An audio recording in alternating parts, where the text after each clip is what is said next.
on VSiN, the sports betting network.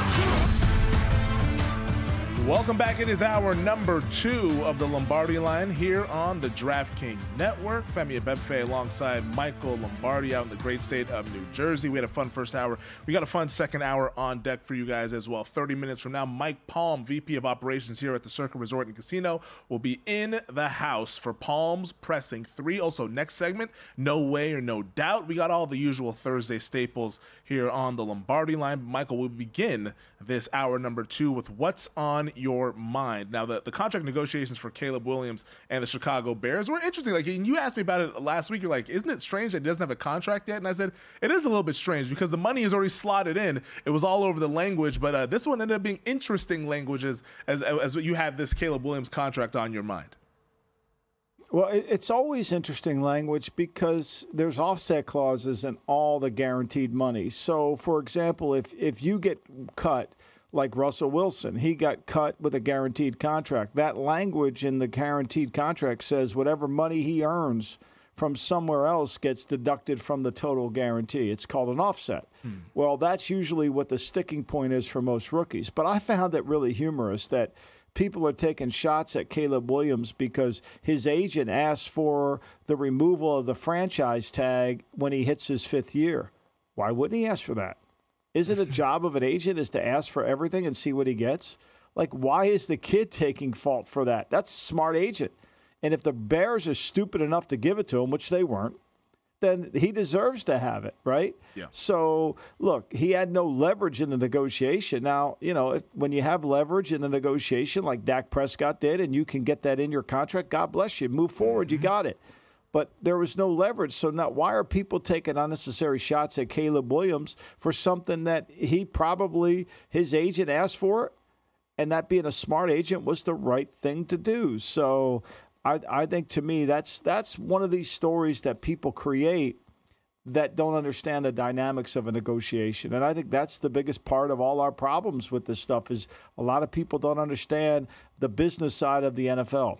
Yeah, I think most people, think about just how many people in life have just even been in negotiations and how many people are made uncomfortable by negotiations. And that's the time, like you mentioned, the negotiation time is the time to ask for the sun, the moon, and the stars, because once you sign, then you can't ask for this stuff. So you might as well ask for it up front with a negotiation. I'm with you.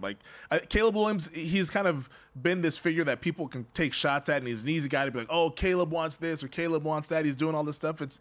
This is just normal business. And would it have been unprecedented? Of course it would have been, which is why the Bears didn't do it. But it's on Caleb Williams' representation to go ahead and ask the question, because make them say no is the whole rule of negotiations. Yes. Make them say no, and that's when you ultimately find the common ground. Yeah. It's like you when you negotiate with VSiN and Bill A.D. You asked for the moon and you got it. If you're not going to ask for it, they're not going to give it to you, right, Femi? Yeah, I don't know about all that, but maybe we got the start. I know about it. Every water cooler conversation is about your contract. I know it. I hear it all the time, how you just ripped them off. That's why Bill A.D.'s eating the burger down at Barry's instead of the steak. Maybe we got the stars. I don't know if we got the moon as well in the deal, but hey, they take care of me pretty well here at VSiN. But no, yeah, I'm 100% with you. But we did start the show off with, speaking of negotiations, Brandon Aiyuk and the San Francisco 49ers. Aiyuk he's trying. He's trying. I don't know who's advising him, but he's trying. This horse has been beaten so bad. We keep talking. It's fascinating. I think one of the things about Twitter that everybody should recognize, there's certain people that are wired in certain places, whether it's, Adam Schefter, Ian Rappaport, Jay Glazer, they all have their sources in buildings and they're very reliable. And Adam is very good at San Francisco. Going back to his time, remember, Adam Schefter started out as a Denver Post reporter. And then he went to NFL Network, and then he came on to ESPN. So he goes back with the Shanahan family when Kyle probably was in grade school in Denver. So they know him really well. And so immediately after the Aiyuk official request, what would an unofficial request look like? That's what I would love to know. What is an unofficial trade request? Is that just I want to stick my toe in the water for a day and then I'm leaving? That's ridiculous. An official trade request. And then Adam just basically Bill Russell the deal immediately. They're not trading him. And that's exactly what's going to happen. The 49ers coaches went back. They're in the office today because I know this because my son works there. So, he had to leave and go back, and they're going to get ready for the players to come in on Monday as they prepare for it. But look, not that I got this from him because I don't need to get it from him. It makes no sense for them to trade him. Yeah. Who are they going to trade him for?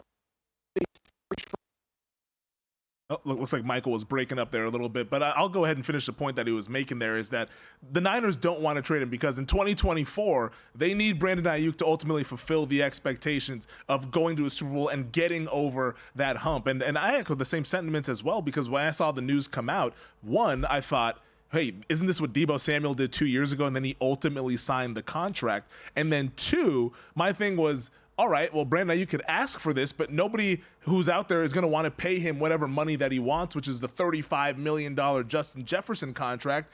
If somebody wanted to pay him that, they would have traded with the 49ers already. So I just think that it's a bad situation here for the 49ers, and not a bad situation for the Niners, but a bad situation for Brandon Aiyuk for wanting to get whatever money that he's out there desire. Like eventually, I think we'll ultimately kind of come to a resolution between these two teams, which is I want to ask Michael once we get him back here. We had a little bit of technical difficulties with Lombardi's connection here, but in terms of what Aiyuk could do on the field in 2024, because this is where, as bettors, I think that we got to take notice of this one, because we've seen players come out in the past and say, hey, that year when I had a contract impasse and I had these negotiations, I wasn't my best self. Deebo Samuel came out and said it as well. 2 years ago, he asked for the trade. They ultimately gave him the extension, but he said that he wasn't quite himself. Nick Bosa even said this last year as he had to wait until the week before the regular season to ultimately sign his contract. So what does Brandon Aiyuk look like in 2024? Let's say that everything goes well.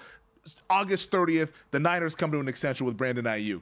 Is he the Aiyuk that we saw in 2023 when he was second team All-Pro? Because just on the outside, it looks like this contract is consuming Brandon Aiyuk's entire mind, and I don't know if he's locked in with training. He didn't show up to any of the offseason spring OTA stuff or the mini camp. He took the fines after missing mandatory mini camp. We'll see if he shows up to training camp next week when the 49ers actually have to report. But I think that it's just, what is he going to look like? And Michael, I'm curious to get you, as we have you on the phone now, as we're still working out some of the technical difficulties, from a playing standpoint, and I was just making this point while you were away, even if they do resolve something with Aiyuk between the Niners and Aiyuk, let's say that he signs his extension on August 30th. They come to an agreement. Are you concerned about what kind of Brandon Aiyuk that we'll see on the field this season? Because we saw Deebo say it. He didn't have his best year after having contract impasse. Nick Bosa said that he didn't feel like himself. My team, Zach Martin, he didn't play his best a season ago after holding out in training camp. Are you concerned, even if you're the 49ers, that, if you resolve something, maybe you're not going to get the Aiyuk that we saw in 2023 when he was second team All-Pro? Yeah, no, you are concerned. I mean, this is one of the issues that you have. I think this is the runway that we're in right now, where we don't know about all the conversations. Tristan Wirth, for example, with the Tampa Bay Buccaneers, he wants a new deal. What kind of shape will he be in? Mm-hmm. And so this is the impact of free agency. And you just hope that the player has really worked hard in the offseason to maintain his conditioning. Now, Bosa, he typically works out really hard, right? I mean, He works out extremely hard, and yet it still was hard for him to come back. So, yeah, of course you're worried about this. This is something that is part of the business element, and you've got to be careful with it. And I think, to me, what the problem with Brandon Aiyuk is he's doing too much of the talking and not letting his agents handle all the situation. Yeah, and like you said, I'm sure he wants a contract. I'm sure he's going to get a contract at some point, but you do wonder how much of this has sort of kind of consumed his entire offseason versus doing what football players should do, and that's focusing on getting ready for the upcoming season. I did want to ask you, though, about Hard Knocks, because we didn't get to touch on this in hour number 1, but we should do it here in hour number 2. Speaking of negotiations, we saw the negotiations, the behind-the-scene, the peel-back in this offseason version of the New York Giants Hard Knocks between Joe Schoen, the general manager of the Giants, and then Ed Barry, who represents Saquon Barkley. What was your takeaway from those conversations, and also Schoen and John Mara, the owner of the New York Giants? My takeaway was I would have been probably not alive if I told Al Davis that I wasn't going to sign a player that he wanted to sign. If I told Al Davis to relax and we'll be okay. Yeah, right. Relax. Oh, yeah. I mean, it was a unique dynamic for me because I felt there was I don't think this is what John Mara wanted. Now, maybe John Mara wants to project that he's not really involved, that it's letting everybody else handle it, because he has been accused of being too overly involved with the team. But to me, I agree with him. I don't understand how you can let your best player go down to the team you're competing against. And I think he's going to have a lot of restless nights. And I think you said it today on the podcast, and I think you're absolutely right. I mean, Joe Shane's really put his neck out on the line. If he goes down there and plays well, it's not going to be good for Joe, because I think, you got Bill Belichick sitting out there, right? Mm-hmm. And you're the New York Football Giants. You've had a 36% win percentage since Tom Coughlin left. Belichick is available. He's a former Giant. He's a part of the fabric of the franchise. If you don't play well, you think you're going to hire Lou Anarumo to come in and fix everything when you've got Belichick sitting out there? And John Mara is sitting there watching this. He's gone through Ben McAdoo. Mm-hmm. He's gone through Pat Shurmur, Joe Judge, and now Brian Daboll. If he doesn't win, I mean, this is not a job to hire someone else's assistants at that point. Yeah, it's a lot of pressure on Joe Shane and Brian Daboll to produce in 2024, and I don't think that they have the guys to go ahead and do it. It's going to be a tough season. The win total for the New York Giants is sitting at 6.5. If they go under that thing, I think we'll be looking at a new regime in New York, whether it's Belichick or someone else there, because John Mara, he's definitely watching, and owners don't forget, and he's going to keep his eye on what's happening with Saquon Barkley in Philadelphia as well. All right, on the other side, no way, no doubt, coming up next here on the Lombardi Line.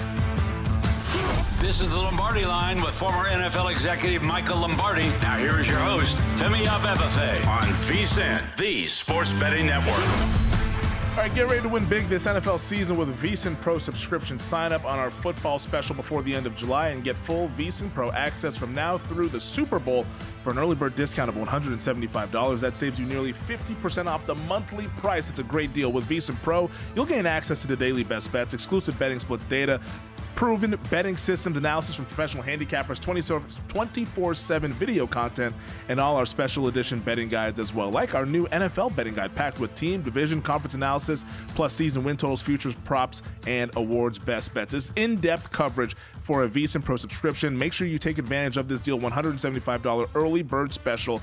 Get it before the end of July. Sign up now at vsin.com/subscribe. Welcome back. This is the Lombardi Line here on the DraftKings Network. Femi Abebefe, Michael Lombardi.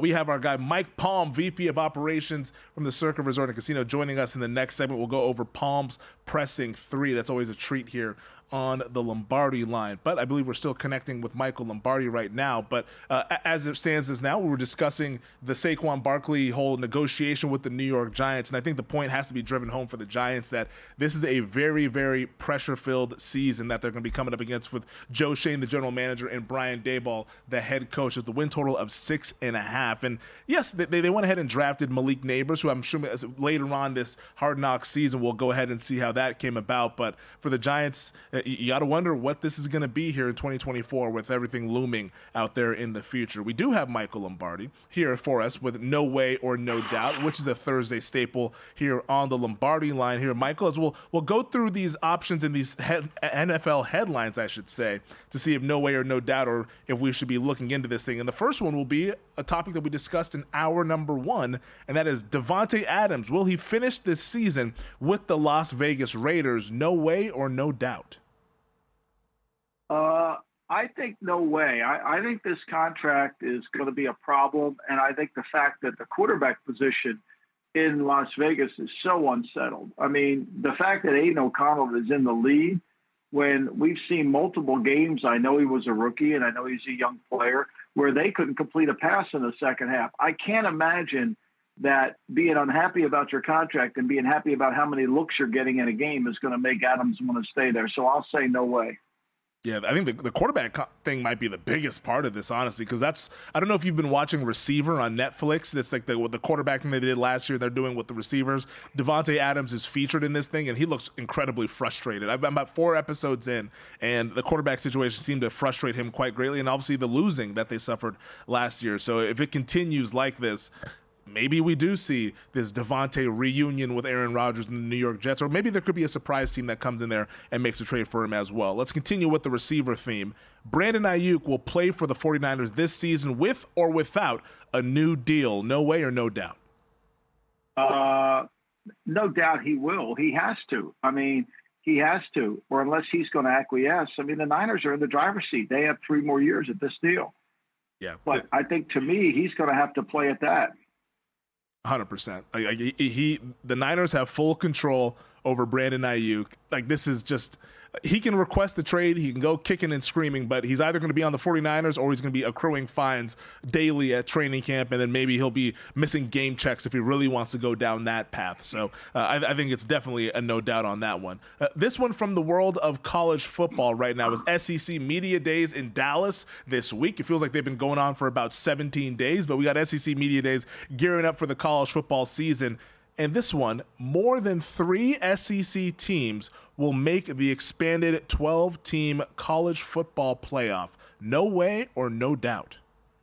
No doubt they will. I think it's the best conference, and I think they'll prove that with 12 teams. I think they'll edge out even, a team like Ole Miss, who is a very good chance. They're very good. Georgia's very good. That, those two, LSU could be improved. So, I think there's no doubt that we'll get 3 teams from there, especially considering I didn't mention Alabama in that conversation. And, Tennessee can be as good as anybody when they back. So, yeah, and I'm not discounting Texas A&M with Mike Elko. So I'll say at least 3, yes. Yeah, Georgia, Texas, Ole Miss right now are odds on to make the college football playoff, while teams like Alabama, LSU, Missouri are plus 175 or shorter. Alabama is really interesting to me because obviously you lose the legend, the GOAT, Nick Saban. But tell you what, Kalen DeBoer is not on that level. Maybe he will be one day, but he's not on that level yet. But I will say this about Kalen DeBoer as a Washington Husky fan growing up in Seattle and watching him over these last 2 seasons, all the guy does is win. And he's won at every single level, whether it's NAIA, Group of 5, now formerly in the Pac-12 with the Washington, leading them to the college football playoff national title game. I think he's lost 12 games in like a 9-year coaching career. It's ridiculous what he does. I'm sure he'll do well in Tuscaloosa, even though he has the biggest of shoes to fill with Nick Saban now retiring and doing media. All right, let's get back to the NFL here. The Green Bay Packers will extend Jordan Love before reporting to training camp on Sunday, July 21st. That's 3 days from now. No way or no doubt? I would say no way. I think we would hear it would be getting done if it was, but I do think they will get him done before it's too late. Yes, I think they'll get him done before they play in Brazil. That's what I would say. There was an interesting interaction there. Jordan Love, I believe at his foundation or one of the charity events that he was hosting, they invited some of the Green Bay media to them. And I believe there was a stipulation in the media availability that, hey, like, you guys can ask him at everything, but if you ask him about the contract, the interview will end. And they asked him about the contract, and the interview ended. So I think it's just like this dynamic. I'm sure it's going to get done, but Jordan Love, I guess, doesn't want to talk about these things. It's like, yeah, that's his right. He doesn't have to talk about it, but the media, it's also their job to go ahead and ask those things, because those are the things that we all want to know as fans and as bettors. Is there going to be a deal done for Jordan Love and the Green Bay Packers? But whether there is or not, he's going to be the week 1 starter for the Green Bay Packers as long as he stays healthy. All right, this next one, staying in the NFC North. Chicago Bears fans should be worried about how long it took to negotiate Caleb Williams' contract. No way or no doubt? No way. No way. I mean, I think it's just ridiculous to even think that, because, this is what happens with contracts. And the longer you go, the better off it is. People see it as an opportunity to, you're not missing any time. Why not see if you finally get to hear a yes?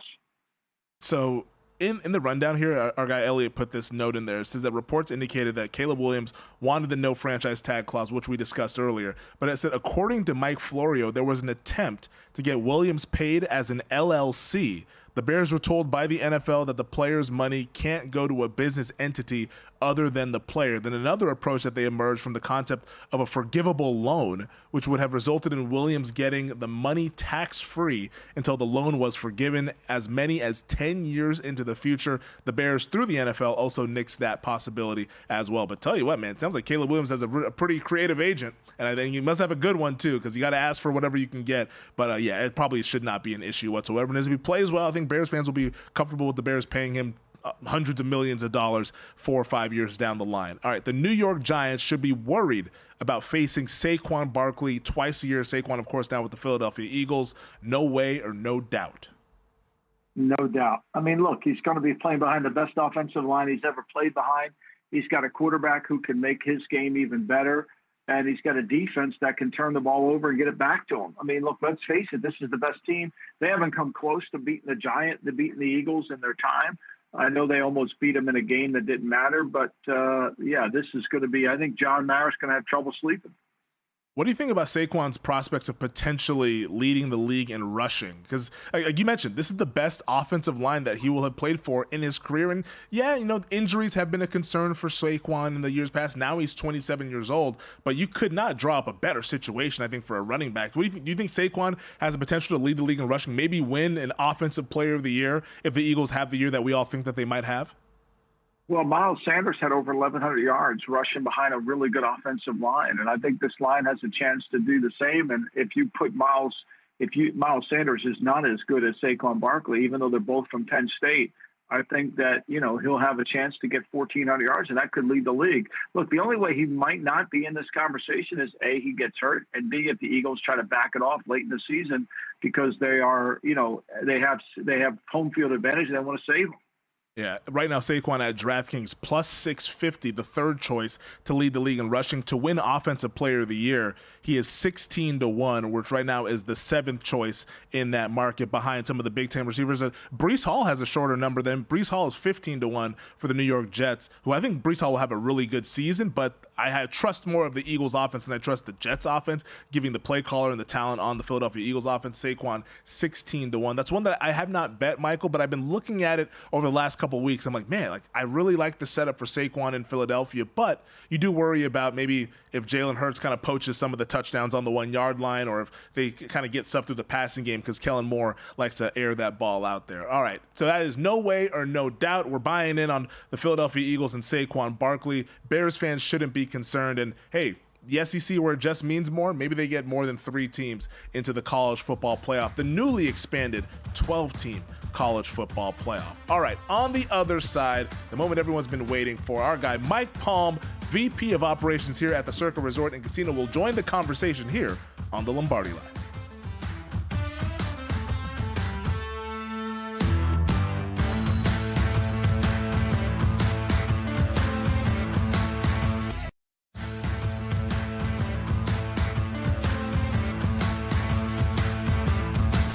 This is the Lombardi Line with former NFL executive Michael Lombardi. Now here is your host, Femi Abebefe, on VSiN, the Sports Betting Network.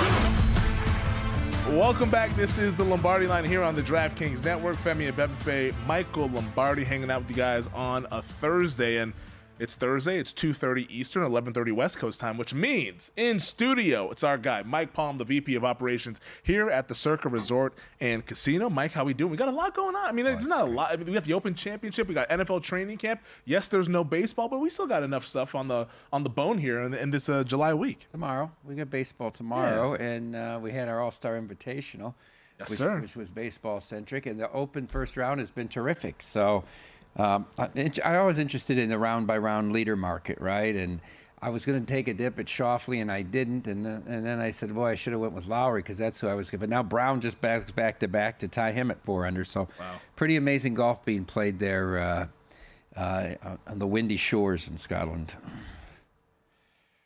Mike, what is the weather? Obviously it's so unpredictable and it's usually always bad, but what has the long-range weather plan for Friday, Saturday, and Sunday? Well, the wind is going to be the big factor, Michael. That's the only thing. The front nine all kind of goes in one direction. It's these thin courses that they have over there, these links courses. So, I was looking at the statistics on the drives, and the wind was blowing in and then to the left as it kind of dog-legged, and 90% of the misses on the fairway are all, they're not accounting for the wind. It was left.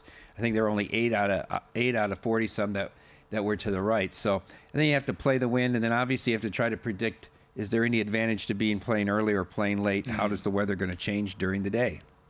Yeah, I mean, we saw Justin Thomas play well. It's been a while since he's kind of announced himself at a major. He's at 3 under, but the co-leaders right now, Shane Lowry and Daniel Brown right now at 4 under. But Scotty Scheffler is still the favorite in the live markets, given the fact that there's so much golf left to be played. We'll be keeping our eyes on that at Royal Troon later on this weekend. We're hanging out with Mike Palm here, VP of Operations at the Circa Resort and Casino. You alluded to it. You guys have the Mike and Derek's All-Star Invitational, the blackjack tournament, and of course the draft with the Major League Baseball futures bets. How did that go? I saw our guy JVT. He finished 5th.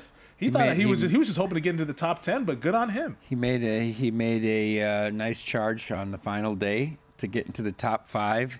And I know the team that he was targeting was the Astros, and they were available. Got him. They were available for him, and so he got the pick that he wanted. And obviously the higher you finished, the bigger your future was. So for JVT, it was a $7,000 future on the Astros at 17-1. So, he has a chance to pick up $125,000. Oh, just $125,000, right? Because you actually get your bet too. Because it's too? On top of on top of it. The person that had the highest score in the blackjack tournament got a $15,000 future, and a little bit surprising, took the Guardians with the first pick.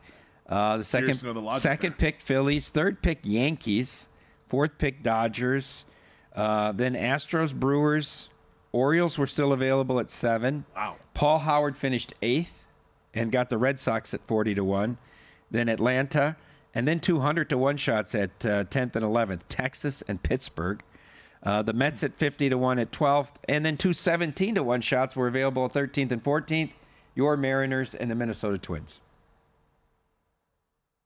Wow, Mike, shifting from that tournament to the millions tournament and the Survivor, how are the people lining up for that? We're about 10%, 5 to 10% running ahead in the millions, which is not enough to get us to 6 million. Still, we'd have to do a little, about 13% more.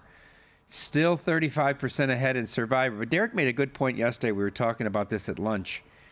Remember, because of the leap year, in essence, with the calendar, the season starts 2 days earlier into September. When you think about hitting September 1st and where you are for signups, we were looking at the 10th last year. It's the 8th because of the leap year. So maybe we're not as far ahead as we think we are. Yeah. We do have that interesting situation with Survivor where you have Thursday and Friday. So folks have a shot to do one or both, to take a shot on those games, and if they lose their entries, they can rebuy because everybody's entitled to have a full 10 heading into the Sunday slate of Week 1. If you could play, because I know you guys are not allowed to play since you work here, but if you could play, where would you go Week 1 with your Survivor pick? Because things are starting to crystallize a little bit. Teams are reporting for training camp. Well, obviously, they're knock on wood, but unfortunately, there will likely be training camp injuries as well as we kind of move through this rest of the summer here. But where would you go Week 1 if you could play? What would be your strategy? That's very interesting because you would think that the Bengals are going to get so much of the play with sort of the free square. Although the way they play in September might not be a free square.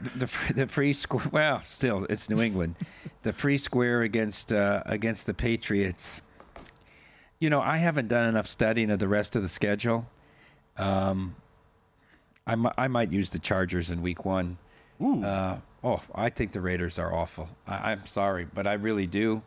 You might even have a home crowd for the Chargers, or at least 50-50 for that game. It won't be an away game, but I guess I'm hearing more and more talk that Minshew's gonna get the start. But what is either option? I mean, I don't know. I went back, Michael, and I looked at Aiden O'Connell's numbers. I guess his numbers aren't horrific, but it just to the eye test. Well, they have the Charger game in it. Yeah. The Charger game destroys the numbers. It's that Charger game that kind of makes up for the Minnesota game, that makes up for the Chief game. Look, I think you're right. I think if you're going to play the Bengals, you better understand that the last 2 years, Zach Taylor's team is 0-4 the first 2 weeks of the season. Yeah. And so for me, Week 1 is always about handicapping what coaches get their teams ready for the opener. And that's the most important thing, right? Look, if Baltimore was playing a patsy, you would want to go with Baltimore because John Harbaugh's got his team. But Jim Harbaugh's team's going to be ready to play too. And they're going to have good pad level. They're going to be physical. I think you have to be look, I don't think New England's going to be a great team by any means, by any stretch of the imagination. But you're talking about a Cincinnati Bengal team that was 32nd in the National Football League last year in pass defense. They gave up more yards passing than any team in the league. And they've added Geno Stone. They've added Von Bell. They fixed their corners. But still, there's some concerns. Now, look, I like them. I picked them to win the North because they get better as the year goes on. But when you break this team down, Joe Burrow's numbers have trended downward in terms of yards per attempt, which has to concern you a little bit. Now, is that because people have figured out his 11 personnel offense? 2 years ago, he was at 8.9 yards per attempt. 3 years ago, he was at 8.9 yards per attempt. 2 years ago, he went down to 7.4, and now he's down to 6.3 last year. So for me, I think you have to be very careful about that, just assuming they're going to be dominating, because Zach Taylor does not run, I know it's going to shock a lot of people, a very hard training camp. He's 7-12 the opening 4 weeks of the season. Does that have to do with his eye level, Michael? I remember that betting and buds, the betting and buds that you did before the Rams Patriots Super Bowl that you did at South Point with Brent, and I sat there and I watched the whole thing, and you talked about Goff's eye level and the yards per attempt and how they'd gone down 4 straight years, and that was what I played under in that game. Every sort of form of under one, right? No score in the first. Every quarter went under, both halves went under, the game went under, but it was in large part to you talking about Goff's eye level. Exactly. And I think what happens is once you get hit as often as Burrow has, look, they gave up 50 sacks last year, right? Their right tackle position is a mess right now. Trent Brown is probably close to 400 pounds. Mims, the kid they drafted in the first round, is a very young player. Is he going to start at right tackle? And if you keep the edges open like Zach Taylor does all the time, you're going to get your quarterback hit. It's going to be a problem. And he's had trouble staying healthy the last 2 seasons. I mean, I'm not making this up, and I like him. I really do. I'm not making it up, but I think you have to be really careful about early in the season, are they ready to go? Are they able to be able to beat these teams? I think they'll be closer. And so when you don't change your personnel groups, when you're in 11, look, here's the thing that's amazing. They were in 11 all the time. Tyler Boyd, just think about this, Mike. Tyler Boyd had 98 targets last year. He had 67 catches. He only averaged, his depth of his catch was 6.8 yards. And he only got 28 first downs. Like, that's not being explosive in the slot. And so what benefit are you getting in staying in one personnel group all the time? You're not. Is this a sort of, we talk about in Buffalo the window closed in Buffalo. Is this it all? Is this the last year of this core group together in Cincinnati? Well, I think it's no, because Mike Brown's a very patient owner. But I think if you're Joe, look, T. Higgins is not going to be on the team next year. They're going to give Chase a huge contract. They're going to have to draft really well. And they have typically drafted guys on the edge of character. And can Zach Taylor hold that together? Always makes you concerned, are they going to tip over? Yeah, they already started doing that, drafting Burton this past year in the NFL draft to replace Tyler Boyd, their Jermaine Burton, to add him to that receiving core of Jamar Chase and T. Higgins. So maybe they start kind of being proactive with this whole thing. I just remember the Cincinnati Bengals. They knocked me out of Survivor week 2 there. I went with the Bengals. They lost to the Baltimore Ravens in that shootout game in Cincinnati, and then many tears were shed. But, hey, we move on, we move forward, and hopefully in 2024 we do something pretty well. All right, Palms Pressing 3 coming up next here to wrap up the Lombardi Line.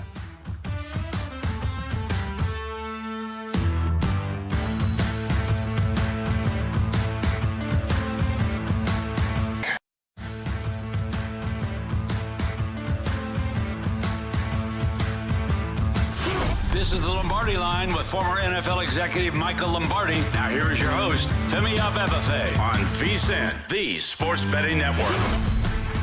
If you haven't already done so, make sure you check out all the great articles we have on VSiN.com. Our guy Steve Makinen has NFL betting systems based on last year's win-losses. Adam Burke's got some great stuff from the NFL Betting Guide. A little bit of an appetizer, but we want you to go ahead and get that guide, VSiN.com/subscribe. Become a VSiN Pro subscription so you can get the NFL Guide that has all sorts of great information that'll have you set and ready to go this fall. Check it all out at VSiN.com today. Welcome back. This is the Lombardi Line. Femi Abebefe, Michael Lombardi. Mike Palm hanging out with us here as he usually does for two segments on a Thursday.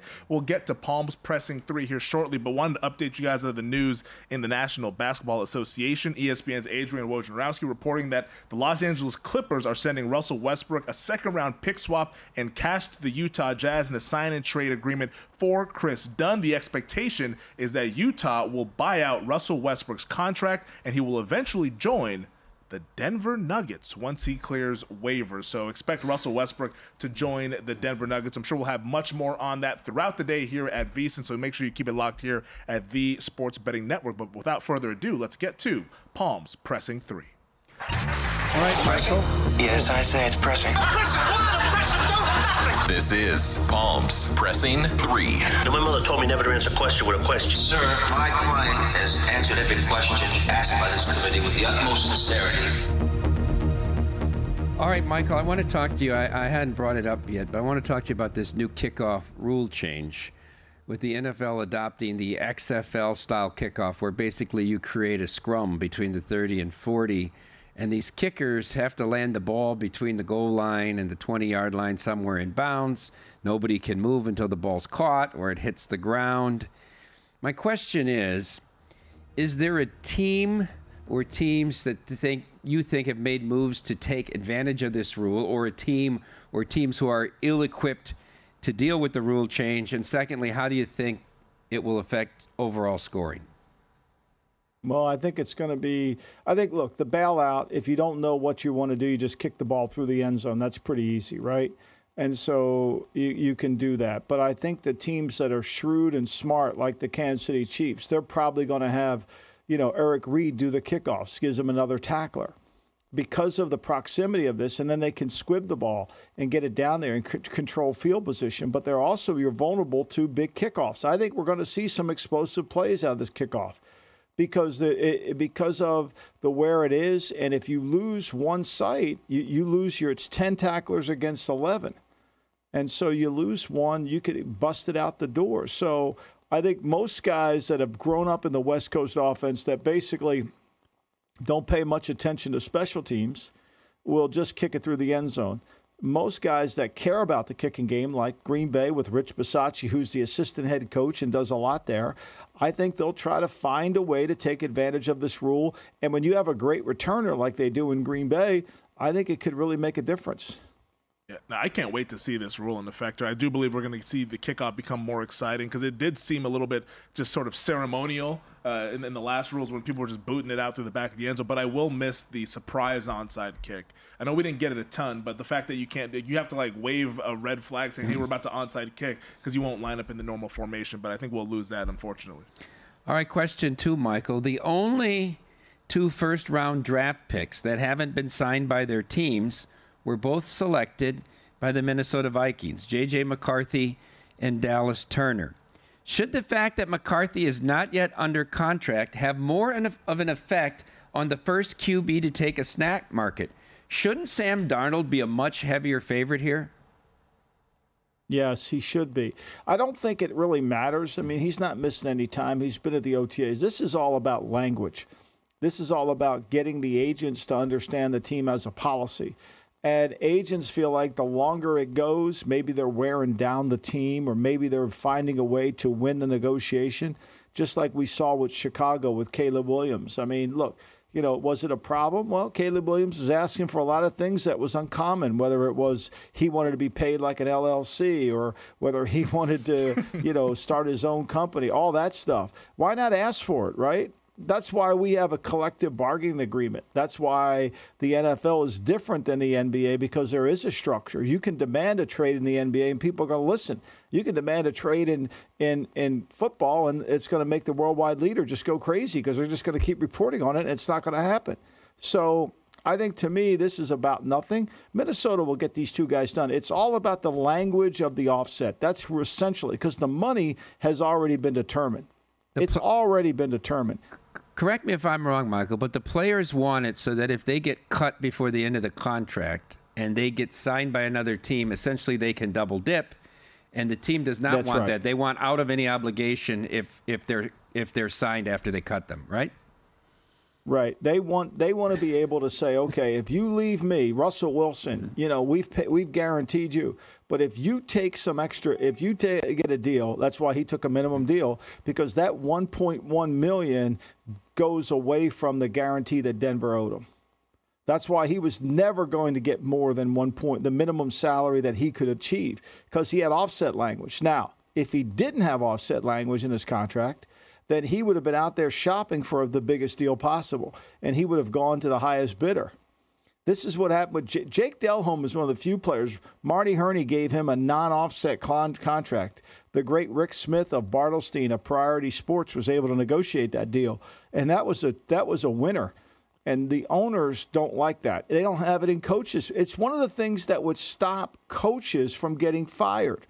Coaches get fired more regularly in the NFL because of the offset language. Because, look, I'll fire Coach Y, and he'll coach next year for somebody, and he'll get offset. For example, Matt Rule got fired by David Tepper.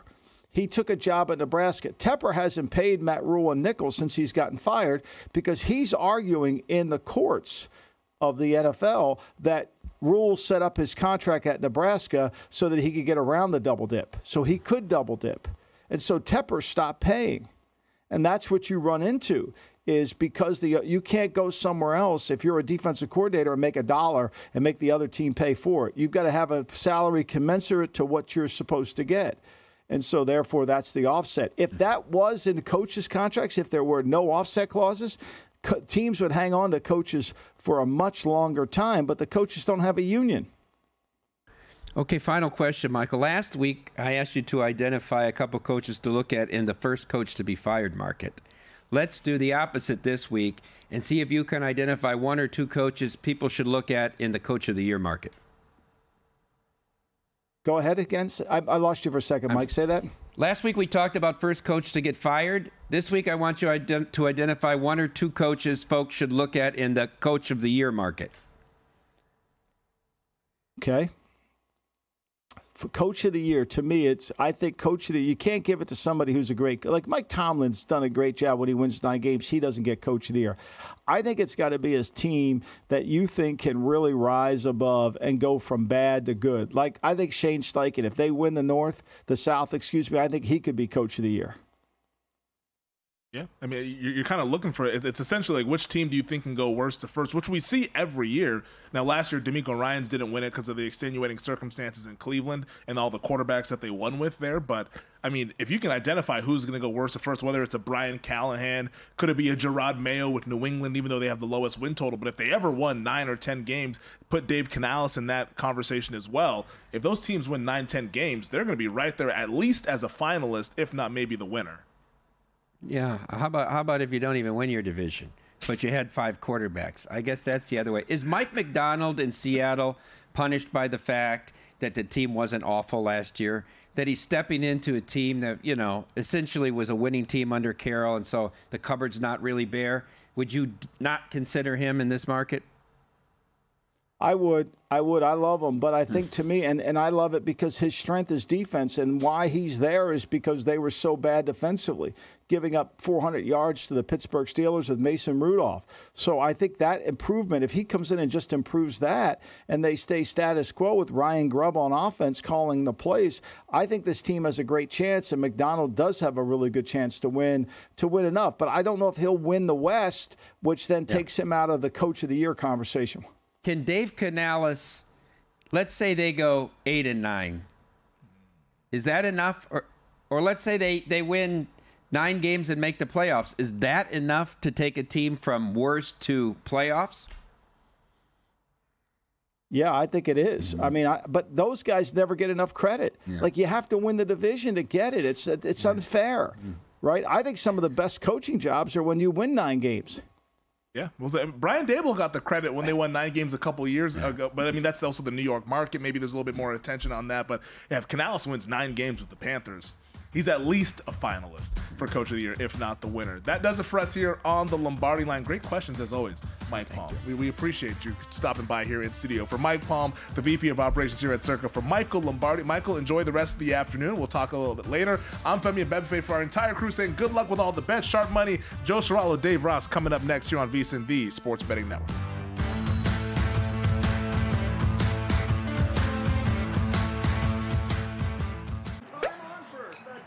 Bonus bets instantly. This baseball season, DraftKings is coming up close.